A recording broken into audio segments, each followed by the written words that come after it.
Hello and welcome to the Playworms. Today we shall be looking at the movie Freelance.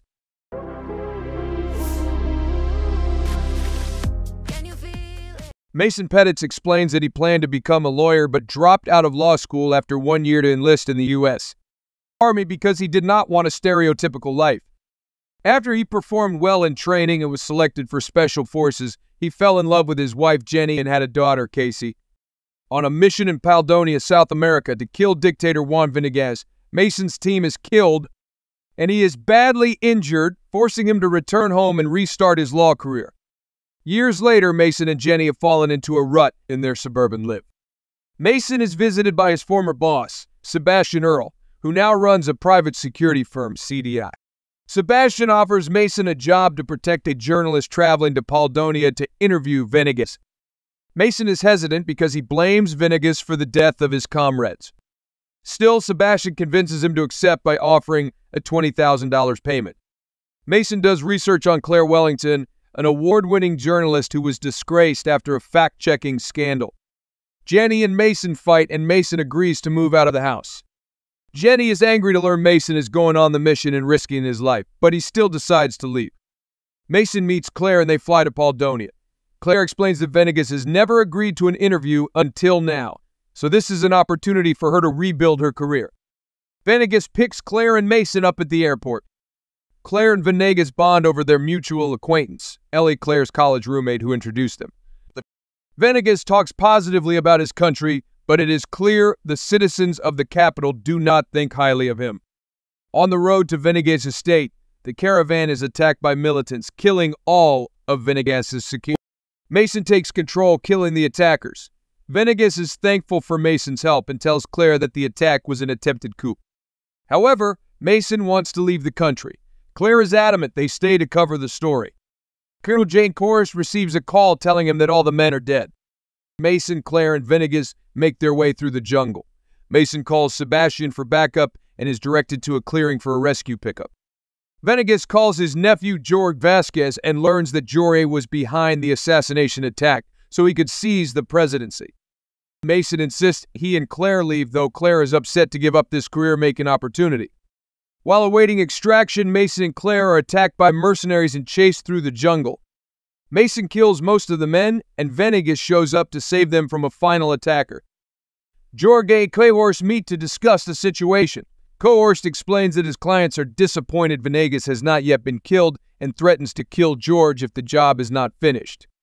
Mason tells Claire this will be his last mission due to his age and shares that he is separated from his wife and disappointed with his life as a lawyer. Venegas takes Mason and Claire to the small village where he grew up and where the locals admire him. Claire conducts and films her interview with Venegas, in which he admits his presidency has been backed for a long time by outside forces who wanted to exploit the country's natural metal resources, but who have not been happy by Venegas' renewed desire for independence and to better the lives of Paldonians over foreign interest. Claire comes on to Mason in their bedroom, but he rejects her advances. Mason calls Sebastian to try to understand the situation and learns his real mission was to assassinate Venegas, but Jordi decides to change the plans. Sebastian explains that South Africans led by Cohorst want to take control of the Paldonian resources. Cohorst and his men arrive at the village, forcing Mason, Claire, and Venegas to escape on horseback. During a chase, Mason and Venegas get away while Claire is captured. Venegas tells Mason he knew about Jorge's plan to assassinate him as well as Mason's army mission years earlier, but that it was friendly fire from competing contractors that killed Mason's men, not Venegas' men. Venegas reveals to Mason that he is friends with the opposition party's leader and pays the rebels as a form of propaganda to increase nationalism. Sebastian helps Mason broker a trade with the South Africans for Claire's return. Before Venegas can be taken, a crowd of angry Paldonians show up and attack the mercenary. Venegas, Mason, and Claire sneak into the palace with Claire live streaming from her phone. Venegas and Jorge reconcile, but General Martinez arrives and shoots Venegas. Venegas is unharmed and kills Martinez, but Jorge dies from a stray bullet. The Paldonian military and South African mercenaries arrive. Venegas gives a passionate speech that convinces the military to fight with him, and firefight ensues. As Claire films Mason and Cohorst battle, cohort reveals he is the one that killed Mason's men. Claire saves Mason's life by knocking cohort unconscious, and Mason fights the remaining mercenaries. Sebastian arrives with a group of backup forces that finally drive the South Africans out. News coverage worldwide reports on the events and Claire's brave footage. Sometime later, Venegas stepped down as president. There would be a significant investment in the health and education of the Poldonian people. Mason returns home and reconnects with Jenny and Casey.